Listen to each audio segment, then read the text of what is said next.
Hola, tengan ustedes muy buenas noches. Bienvenidos a De Cerca. Voy a comenzar con un conjunto de lugares comunes, se lo decía a mi invitado. 21 millones de ejemplares vendidos. El segundo escritor vivo más vendido en este momento, y no sé si de la historia me va a sacar de la duda. Un pasado vinculado al hipismo, disque a las drogas, a un psiquiátrico. Uno dirá, ese es un escenario verdaderamente tenebroso. No, estamos hablando de una figura de primer orden en la literatura de hoy, Paulo Coelho. Vamos a hablar con él a propósito de su obra, a propósito de su visión del mundo, a propósito de la vida y de la muerte. No sé si la muerte más que la vida o la vida más que la muerte, él también me lo dirá en la entrevista. Ya volvemos.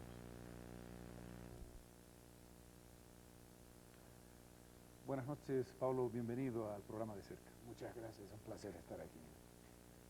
Cuando uno encuentra, y es lo que más me ha impresionado del libro que he leído, El Peregrino, estoy en el camino del alquimista, la literatura de Paulo Coelho es fundamentalmente la literatura de quien hace camino.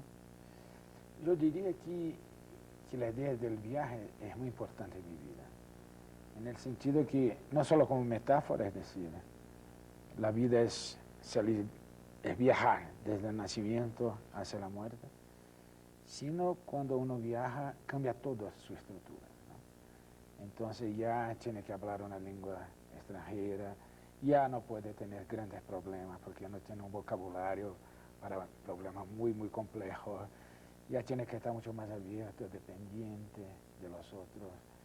Entonces, de esta manera uno cambia, empieza a descubrir dentro de sí mismo, pues, que es polifacético, que tiene matices que no conocía.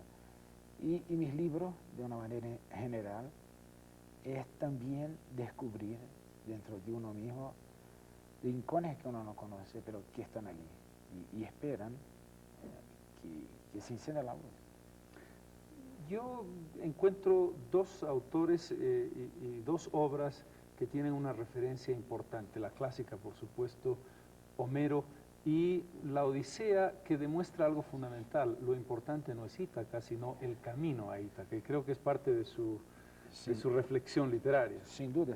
Incluso Cavafis, que es un poeta griego fantástico, ¿no? Empieza un poema magnífico diciendo eso, que cuando vuelvas a Ítaca, que el viaje tarde mucho. Y es verdad, yo por ejemplo, este libro Peregrino, es mi recorrido, es un libro de no ficción, es mi recorrido de Saint-Jean-Pied-de-Port a Santiago de Compostela por el camino de Santiago, una ruta clásica de peregrinación. Entonces, cuando yo empecé, quería llegar. Estaba, pues Santiago, ¿qué estoy haciendo aquí? ¿Qué tontería es esa? En pleno siglo XX, caminar por un camino de peregrinos del medievo. Y sin embargo, poco a poco, yo me empecé a dar cuenta que llegar no era tan importante, que disfrutar de la alegría de estar con otras personas, que aunque tenían la misma meta, bueno, lo hacían en su ritmo, ¿no? Y compartir experiencias distintas y saber que en el camino no había los ricos, los pobres, nada, son todos peregrinos con los mismos problemas, las ampollas, el problema de encontrar el refugio, el llegar temprano. Entonces me acuerdo que cuando llegué a Santiago y cuando vi la catedral, hay un monte que se llama Monte del Gozo, porque allí el peregrino después de un mes, ¿no?, ve por la primera vez Santiago de Compostela. Y cuando miré la catedral, y no fue el gozo que sentí, fue una tristeza, una cosa que como se acabó el camino, ¿y ahora qué hago? A este propósito, ¿no tiene miedo a llegar al final del camino, pero este camino de la vida? Bueno, no. Yo no creo que lleguemos al final. Y de nuevo la metáfora del camino de Santiago creo que cae muy bien. El camino termina en Santiago, hay un trozo se va a Finisterre y hay el océano. Y entonces, yo creo que en esta vida recorremos con algún dones, ¿no?, una parte del camino en la tierra, y después cambia. Y ahí ya no somos más guiados por el camino, sino por las corrientes del océano. Pero una cosa así. hay una cosa interesante. En la imagen de Homero, en la imagen que usted acaba de reflejar, lo más importante es el camino y no el final, no la llegada, esa decepción al ver la catedral, porque terminó un hermoso viaje. Mientras que en la vida del hombre, la idea es que lo más importante es la meta, la muerte, la vida al más allá, las visiones religiosas, místicas, etcétera, que convierten esa meta como el punto más importante. ¿Será que la vida es tan poco importante que tenemos que esperar esa llegada? Yo no creo, yo no creo, yo creo mucho en el milagro del presente. Para mí la vida es el presente, no hay ni pasado ni futuro y creo que Dios nos ha dado este don de estar aquí. Y aunque no sepamos por qué, porque pasé toda mi vida intentando descubrir la pregunta para la famosa cuestión, ¿qué hago aquí? Y verdad que no sabemos. Yo conocí muchos maestros, muchas tendencias religiosas, hasta aceptar con una humildad que la respuesta no la voy a tener nunca, pero sin embargo hay una razón. Y uno siente que está cerca de la razón cuando vive con entusiasmo, cuando tiene algo que le habla al corazón. Entonces, pero eso es el presente. No puedes hablar del entusiasmo pasado, no puedes hablar del entusiasmo futuro. La vida es eso, aquí y ahora. Entonces la religión separó mucho, ¿no? Alejó mucho lo que era sagrado, lo que era profano. Se creó este muro, ¿no? En Sumeria, que decía, aquí está el templo, aquí está la ciudad, y los dos no se mezclan. Y para mí no, para mí todo es sagrado, y todo es profano, y nada es profano y nada es sagrado. Hay tres cosas que me impresionan cuando lo leo, que me parecen importantes. Usted menciona que después de una larga vuelta, de una especie de periplo, partió y llegó a una visión católica, pero más bien amplia, ¿no es verdad?, en la que hoy está. Punto número uno. Punto número dos, es terriblemente intensa la referencia espiritual, casi esotérica, a veces incluso cabalística en el libro. Tercera reflexión, en algún sentido su visión y su filosofía de la vida parece hedonista. ¿Se pueden mezclar todas esas cosas? Bueno, yo no me interpreto de esta manera. Hay que No, ver. Bueno, yo diría mucho más que al revés. Hacer, y eso lo intento poner en mis libros también, lo que intenté y creo que ubico ahora es despojarme de toda la complicación y quedarme una persona simple y directa. Entonces toda mi literatura se va hacia una literatura de un contacto muy directo con el lector, que el lector me ayude a crear el desierto del alquimista o Ljubljana, donde se pasa Verónica decide morir. Entonces, yo diría que, bueno, el hecho de creer en Dios es también creer que Dios está en todo. Está aquí, está en este té, está en el papel. Y entonces simplifiqué mucho. Entonces el hedonismo mezclado con el esotérico y que se va hacia el catolicismo, eso para mí es muy complicado. Bueno, incluso pensar y definir. ¿Cómo yo me definiría? Como un peregrino, como una persona que sigue su camino, que sigue con todo su entusiasmo, con todo su corazón y que intenta compartir a través de su trabajo, pues, su amor. El amor, pues, el amor que compartimos como filos, ¿no? Como, con el amor que uno expresa a través de su trabajo. Y entonces yo mi descripción de mí mismo sería quizá un poquito más sencilla, un peregrino, una persona que mira y que intenta, pues, no enseñar nada, sino decir, yo he vivido eso, yo he vivido aquello. Eso es interesante, no enseñar nada. Es un proceso de aprendizaje. En la novela usted es, además, una persona, el peregrino, que se entrega totalmente, y la condición es entregarse totalmente al guía y aceptar lo que el guía le diga, y aceptar lo que el guía le enseñe. Y el guía le enseña por qué no tuvo que agarrar la espada tan aparatosamente al principio. ¿No es en el fondo una forma de enseñar? Es decir, a mí me pareció que el libro era un planteamiento de enseñanza, de aproximación a uno mismo, de profundización sobre uno mismo. Yo diría que es mi experiencia de conocimiento, ¿no? Pero no que el libro va a enseñar algo, sino que va a compartir algo que yo siento o que yo viví. Yo creo que, ¿cuál es la función de un libro? Bueno, es decir al lector que no está solo. Entonces, cuando yo me creía muy solo en mis conceptos de la vida y todo, y de repente empezaba a leer un autor y decía, mira vos, como dicen los argentinos, mira vos, siente como yo siento. Me acuerdo de leer Henry Miller, por ejemplo, que es un escritor que hablaba de sexo, que hablaba de una visión mucho más libre de la Todos vida. sus trópicos. Exacto. Y cuando leí Henry Miller, venía por eso de la cultura impuesta, por una inteligencia que a mí no tiene nada de inteligente, ¿no? Eso de tener que adorar a Ingmar Bergman, de decir que Ulises es el libro más importante del mundo. Yo decía, pero no estaba convicto. ¿Usted terminó Ulises? No. Yo debo confesarle Claro que no he podido terminar Ulises. No, para nada. Y decirlo públicamente, sobre todo en un núcleo intelectual, es un pecado muy grave. Mortal. Pero debo reconocer que he leído otras cosas de Joyce, pero Ulises es terriblemente complicado y muy difícil de seguir. Sí, Dublinense, por ejemplo, es un libro muy interesante, ¿no? Pero Ulises es ilegible para mí y para usted, y me alegro. Y creo que para el 99.999% de las personas.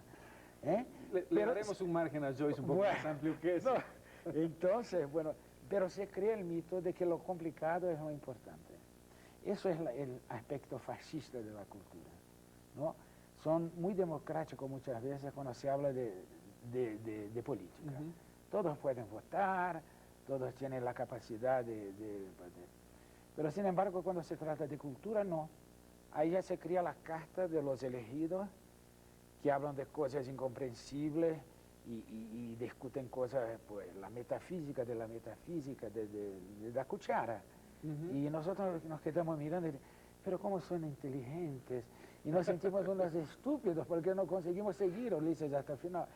Y yo caí en esta trampa por muchos años, hasta que llegó un momento que yo vi que era una trampa, que era un sistema de dominación muy similar a los egipcios, o a todos los sistemas de información, ¿no? Que el eclipse es Dios que va, ahora el faraón con el eclipse controla el sol, pero no, era todo esto, este acto de dominación de la cultura. Ahora, aceptemos sin embargo que también en aquel altar de los consagrados de alta intelectualidad, uno se encuentra con cosas extraordinarias.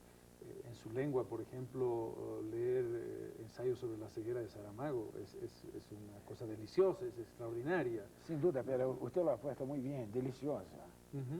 El placer. ¿Eh? El placer de la lectura. El placer es fundamental.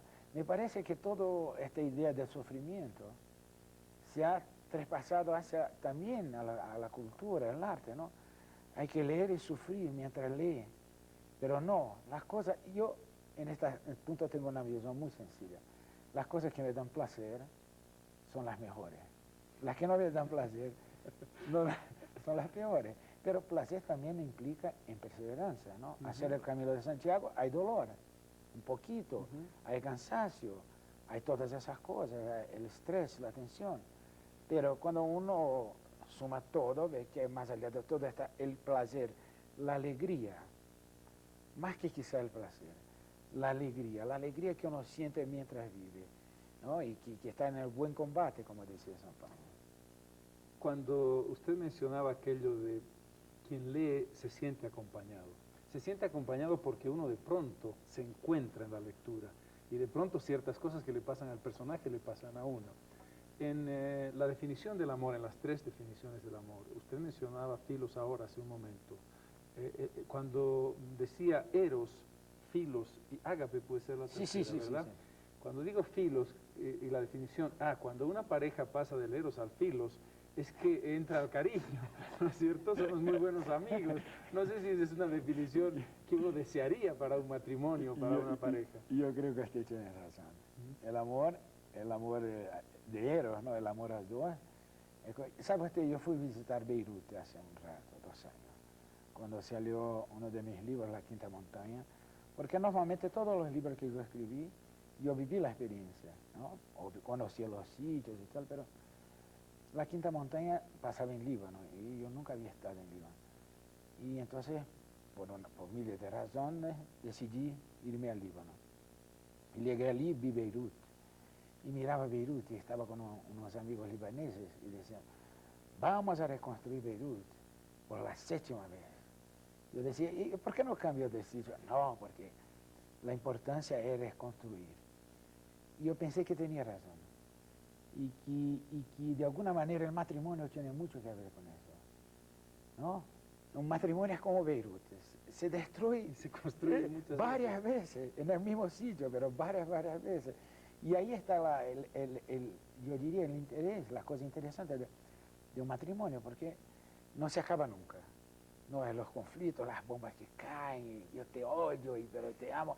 Entonces, todas las paradojas que vivimos en nuestras vidas y que intentamos, sin embargo, por otro lado, ser muy coherentes. No es así, ¿no? Dios creó el hipopótamo y la jirafa, son dos tipos totalmente distintos. Yo creo mucho en eso. ¿El amor es siempre una patología?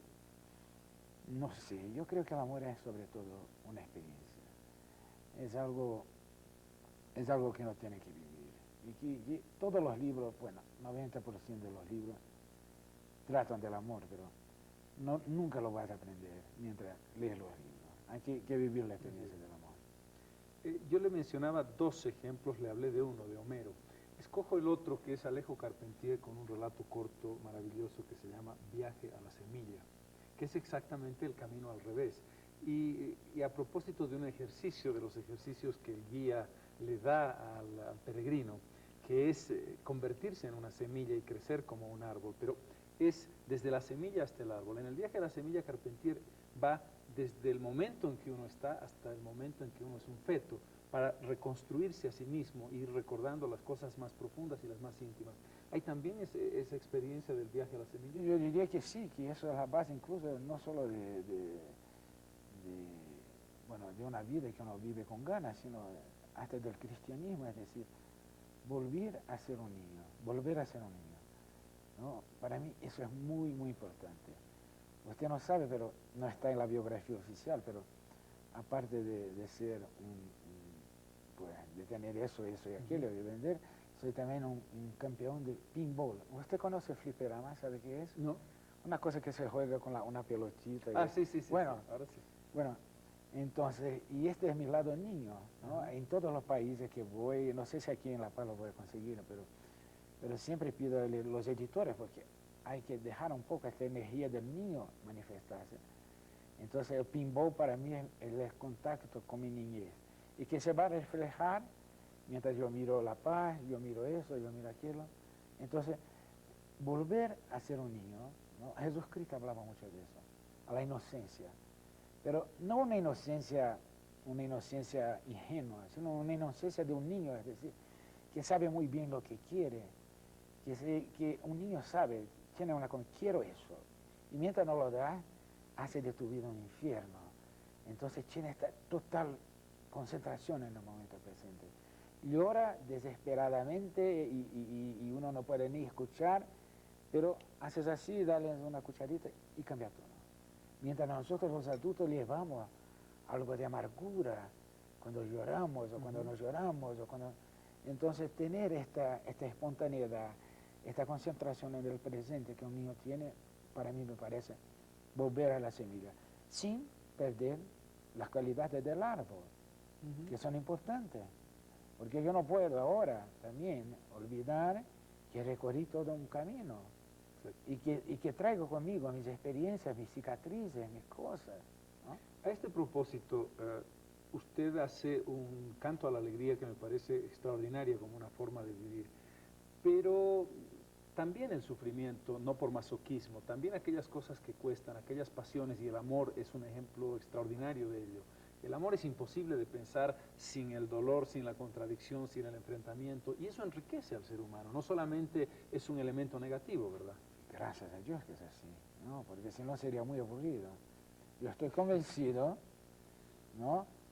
Con esto del, ¿cómo se dice en español? Del Edén, del paraíso. Del paraíso, ¿no? sí, del bueno, Edén o el paraíso. Que Adán y Eva estaban allí y después de ya estaba muy aburrido. Entonces, es esta la manzana, pues vamos a comer un poco, porque eso de ser feliz todo el tiempo no pasa nada, no hay conflicto, nada se mueve, ¿no? O es una interpretación muy particular de la felicidad. En realidad la felicidad tiene que ver con eso, con pasión, con cosas que se conquistan o se pierden, ¿verdad? Sin duda, y la gente confunde eso con las tardes de domingo. La felicidad es eso. Está citado. Está citado ahí, ¿no? No pasa nada, estamos felices. Fue una de las cosas que más me preocupó, debo decirle. ¿Cómo? Estoy revisando mis tardes de domingo porque digo, si me siento tan feliz al sol leyendo un libro en una tarde de domingo, algo está mal, dije, tengo que reflexionar sobre ello. No, pero el sentido es ese, de no aburrirse nunca, ¿no? Otro aspecto interesante es la experiencia espiritual que se refleja en su obra y que creo que es una constante permanente en su obra. Toma de aquí, de allá, de allá, de allá para hacer una especie de melting pot religioso, espiritual. Ha tomado muchas cosas. Su visión de Cristo es heterodoxa, por ejemplo. ¿Es así? Más o menos. Yo diría que sí o no. Es decir, yo creo que, primero, el camino espiritual no tiene nada que ver con las visiones de los otros. Es como el amor, una experiencia individual. Uno se mete y vive la experiencia. La religión es, bueno, una adoración colectiva, ¿no? El momento de comulgar de los misterios. Por ejemplo, te ha mencionado, yo soy católico, entonces ¿qué hago? Voy a la misa, acepto los dogmas, acepto cosas que mi razón dice no, pero por elección, porque elegí, no porque me forzaron, porque la mejor manera de perder la fe es que te impongan. Yo estudié con los jesuitas y a los 15 ya no tenía ninguna fe, porque era una fe impuesta. Sin embargo, después de recorrer un largo camino de búsqueda, de intentar muy lejos, ¿no? Volví a esta religión que está en mi sangre, pero no hago la transferencia de mi búsqueda a mi religión. Entonces, el melting pot, pues, esto de hundir un poquito, ¿no? El sincretismo. Bueno, el sincretismo es, a mi juicio, a veces un poco de cobardía, porque viene de las personas que no tienen valor de elegir. Yo fui cobarde suficiente para poder decir eso aquí. No, yo tengo mi propia religión, entonces hago un poco de budismo, un poco de... No, creo que todas las religiones van a llevar a un mismo punto, pero elige una, quizá la que esté más cercana de tu sangre, y vívela. Entonces, en mi libro, yo no hablo de religión, hablo mucho más de la búsqueda. Y ahí sí, ahí, como decía Ortega y Gasset, yo soy yo y mis circunstancias, yo soy las personas, los contactos, la gente que me encuentro, y sí. Estamos conversando con Paulo Coelho y voy a dejar pendientes un par de cositas. Por ejemplo, preguntarle cuando volvamos si es un hombre de fe. Por ejemplo, preguntarle, ¿le molesta mucho esa visión por encima del hombro que los intelectuales tienen de usted? Ya volvemos. Estamos aquí en De Cerca conversando con Paulo Coelho. Terminaba usted hablando de la necesidad de un compromiso con algún punto de vista, alguna creencia. ¿Es usted un hombre de fe? Yo soy un hombre de fe, pero la fe no es una línea recta, ¿eh? Yo tengo mis momentos de fe total y yo tengo mis momentos que no tengo ninguna fe. Sin embargo, soy un hombre de fe. Tengo mis altos, mis bajos, y sé que más allá de todo estoy conectado. Y tiene mucho que ver con disciplina y tiene mucho que ver también con tu apuesta en la vida. Pero hay momentos que decía, ahora no me acuerdo quién, pero no importa. Decía que a veces tenía fe antes de cruzar una calle y cuando llegaba al otro lado ya no tenía fe. Y creo que es una imagen muy buena, muy precisa, porque veo mucha gente que dice, hoy yo perdí la fe, hoy yo no tengo fe, y creo que tiene. Hay que se acostumbrar que la fe es algo vivo, algo vivo como el corazón. Entonces a veces se expande, a veces está en la contracción, pero el corazón sigue allí. Yo siempre he dado vueltas conmigo mismo sobre la fe para qué. ¿La fe será una forma de resolver mi muerte solamente? Mi gran problema es resolver mi muerte, es decir, más allá de mi muerte o la nada, o una vida más allá. Y por eso la fe, en última instancia, lo único que hace es resolver mi compromiso con la muerte. Pero usted no se debería se preocupar con la muerte. Hay dos posibilidades. Se acaba todo o no se acaba nada. Entonces, pues olvida eso y vive su vida. Porque... ¿Quiere que le diga cuál es una preocupación adicional? Vamos a suponer que no se acaba todo, que hay una vida más allá y que me garantizan esa vida más allá. Sí. Pero mi temor es que no me garantizan esa vida siendo yo quien soy, porque usted lo dijo muy bien. Yo soy yo y mis circunstancias. En el momento en que la circunstancia desaparece, incluso físicamente, ¿tendrá algún sentido? Pero yo creo que usted no es el mismo que era hace 10 años, 20 años. Yo no soy. La primera vez que vine aquí en Bolivia era otra persona, totalmente distinta, ¿no? Entonces yo soy muchos, y ya fui muchos en esta vida. Y sería muy aburrido hacer siempre el señor Mesa, el señor Paulo Coelho, ¿no? Pues todas las vidas, todas, siempre, bueno, no, yo quiero hacer cosas distintas, quiero experimentar todo, el océano, las estrellas. Me temo que soy más conservador que usted, es posible. El querer mantener una sola personalidad es un rasgo de conservatismo. El fundamentalismo religioso, cualquiera que éste sea, le tiene un poco de miedo a una visión universal de Dios, de la convivencia humana, de aquello que nos puede conducir por el buen camino, para decirlo así. ¿A usted le gusta el universalismo y el ecumenismo en este sentido? Yo diría que el gran peligro, porque vivimos ahora un momento de despertar de la espiritualidad. Las personas empiezan a ver eso, no como los supersticiosos, los inferiores, no, somos los nuevos grandes navegadores a cruzar los océanos, las florestas, los altiplanos, ¿eh? Entonces veo que viene esta espiritualidad, pero viene con mucha fuerza, ¿no? Sin embargo, con eso viene también la posibilidad del fundamentalismo, es decir, la globalización de Dios. Y eso me da mucho miedo, porque, bueno, claro que podemos intentar hacer algo ahora para que en el futuro no volvamos con la guerra religiosa, pero hay una tendencia, 50%, 50%. No sabemos, estamos en el cruce. Y hay que hablar mucho de eso, de la tolerancia, que todos los caminos llevan al mismo Dios. Que pues no importa si uno es católico o de Islam, musulmán o judío, no importa, ¿no? Si uno tiene el compromiso y no intenta el melting pot, no intenta el caldo de cultura y está allí todo, la primera cosa que percibe es que Dios es generoso, porque yo pienso que la gente que lucha por Dios no tiene fe. Está intentando probar a sí mismo que tiene fe, pero no tiene. Se puede luchar contra Dios, como uno lucha contra su padre, no su madre, es una manifestación de amor. Pero luchar por Dios, para mí es intentar probar a sí mismo que tiene fe, pero de la peor manera posible. ¿A usted le gusta el rito, que es un elemento tan importante? Este camino de iniciación es también una forma de rito y una forma de símbolos.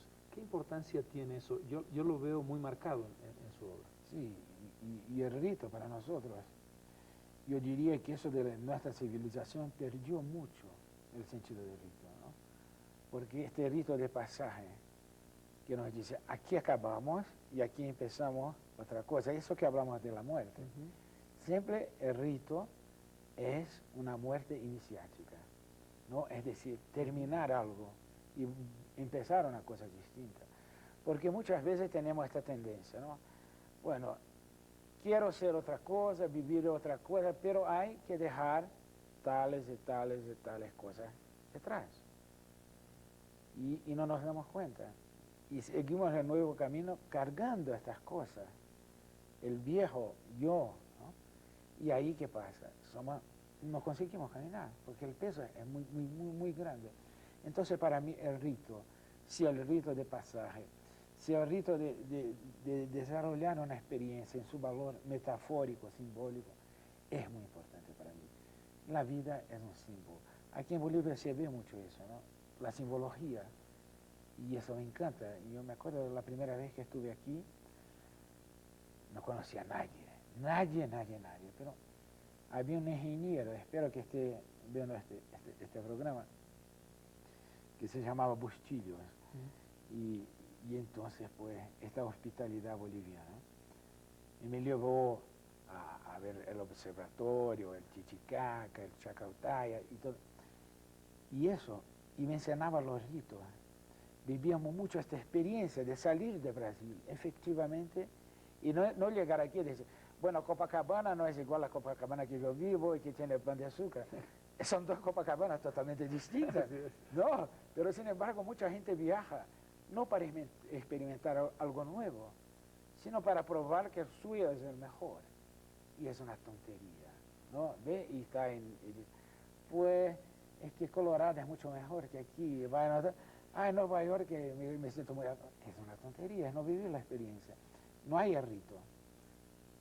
A usted le han planteado en las entrevistas la típica contradicción de ahora don Paolo Coelho, que tiene no sé cuántos millones y que no sé qué, que no sé cuántos.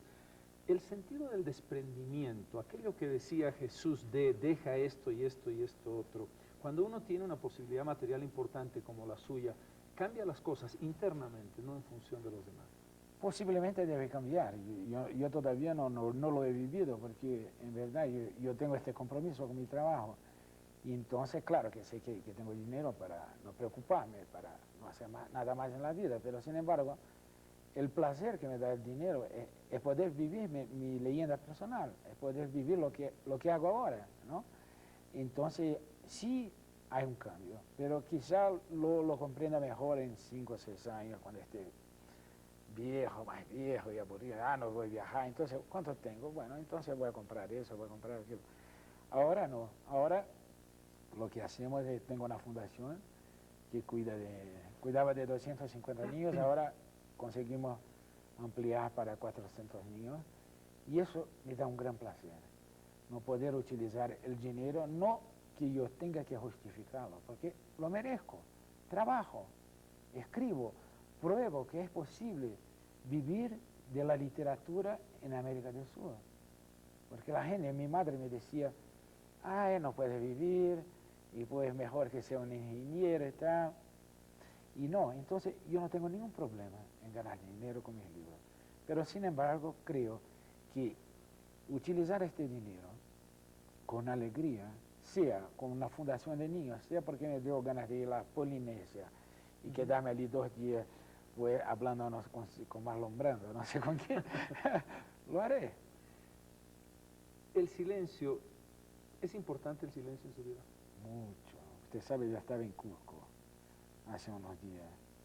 Llegó el guía, una persona magnífica, pero me quería explicar toda la historia, que yo conozco algo. Usted no quería que le explique. Yo decía, por favor, déjame que las piedras me hablen, porque allí yo voy a comprender mucho mejor. Hay siempre estas cosas de acumular conocimiento, ¿no?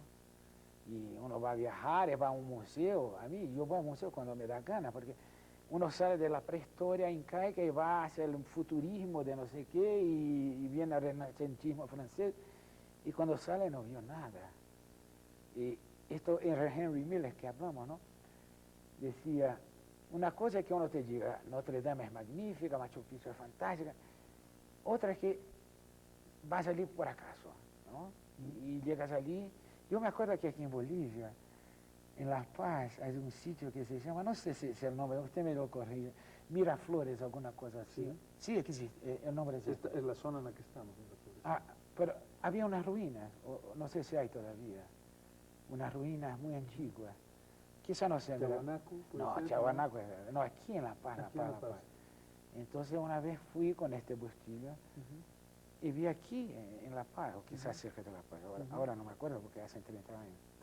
Y no estaba en ningún guía, en nada, entonces fue algo que yo viví un poco de placer de descubrir. Y entonces eso para mí, el valor del silencio, ¿no? Comparta una experiencia, pero no imponga ni la alegría o el placer de la experiencia o ni el horror de la experiencia. Hablábamos de el Ulises, hablábamos de aquello que es lo intocable, aquello que forma parte del mundo intelectual. Y en general el mundo intelectual tiene una mirada, lo decía, por encima del hombro de Paolo Coelho. A veces tiene que ver con probablemente la envidia de que hay quien puede vender 20 millones de ejemplares y quien no. ¿Cómo se lleva usted con los intelectuales? ¿Es verdad que hay una mala relación, que hay una mirada por encima del hombro? ¿O no? Al revés, al revés. Yo creo que, bueno, yo nunca he leído una... Usted ha dicho que yo soy el segundo más vendido del mundo, ¿no? El primero es John Grisham, que es un americano. No hay críticas, no hay nada, no le miran sobre el... Es un escritor, bueno. Sin embargo, la relación de la inteligencia es muy pasional hacia mi trabajo. Y yo lo veo muy positivo, muy positivo, porque eso en Brasil ahora no tanto, pero pasé como 5 o 6 años en esta pelea constante, ¿no? Yo no cambio, y ustedes van a cambiar o yo voy a cambiar, pero esto va a ser una pelea eterna. ¿Por qué? Porque mi trabajo, mis libros son vivos, provocan emociones. No es porque vendo, no es celo, no creo que sea celo, porque hay gente pues, como Grisham que vende mucho más, o Tom Clancy, ¿no? Que vende más. Es porque existe y va en contra quizá el sistema de lo más complicado, lo más importante. Yo voy al revés, lo más simple, lo más importante. Mirar una puesta del sol en el Titicaca como yo vi, es comprender también porque el mito nace en el Titicaca, ¿no? Porque allí eso te lleva hacia Dios, ¿no? Y es tan simple, es una bola que se va más allá de las montañas, no, ves la nieve, en mi hotel yo veo la nieve y es blanca. Y entonces yo digo, qué bien, porque se fue de 200 colores, y iba a ser horrible, ¿no? Y me iba a confundir y yo no iba a tener el sentido de la sencillez, ¿no? Entonces eso intento poner en mi libro, la sencillez, el lenguaje directo que pueda tener el lector como un cómplice, no como alguien que estoy enseñando, que estoy demostrando cómo soy inteligente. Hay la tentación. Por ejemplo, La Quinta Montaña tenía como 600 páginas. Yo digo, eso es la tentación, eso no está bien. Voy a cortar. Vamos a lo que interesa, los conflictos humanos. Era un desafío para demostrar. Sí, yo llegué al pecado de no estar... Pero después dice, no, ¿qué pasa? Y hoy yo creo que hay mucho más comprensión. Es cierto, lo que usted dice, sus libros tienen un promedio de páginas que es más bien, no son novelas muy largas, eso es intencional, es decir, tiene que ver con la sencillez, con la simpleza, ¿no? No, yo diría que no es intencional, y eso no controlo, eso es mucho más del proceso creativo. Quizá mi capacidad, bueno, vamos a comparar con la mujer, ¿no? El parto. Yo no puedo resistir a más de no sé cuántas páginas, ¿no? Ahí voy a estar llenando los vacíos.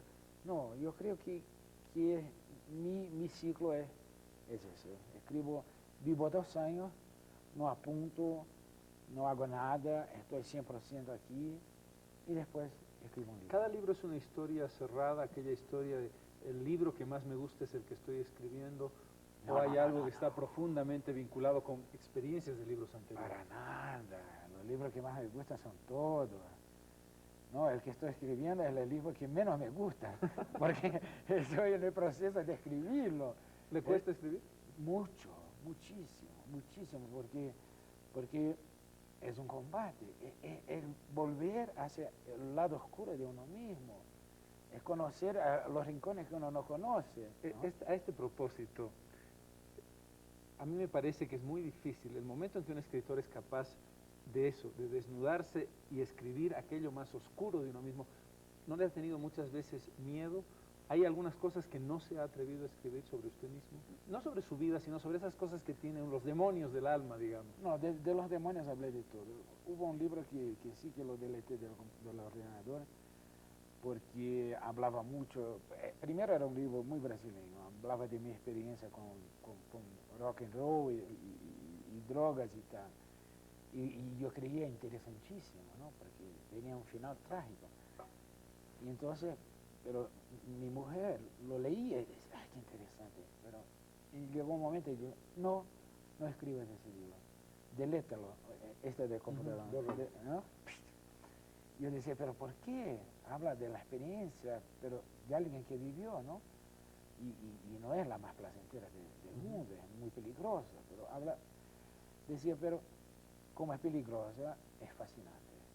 Entonces era un libro que quizá, aunque tenga un final trágico, pues va a decir, la persona que va a leer va a decir, pero Paulo Coelho lo vivió, porque no yo.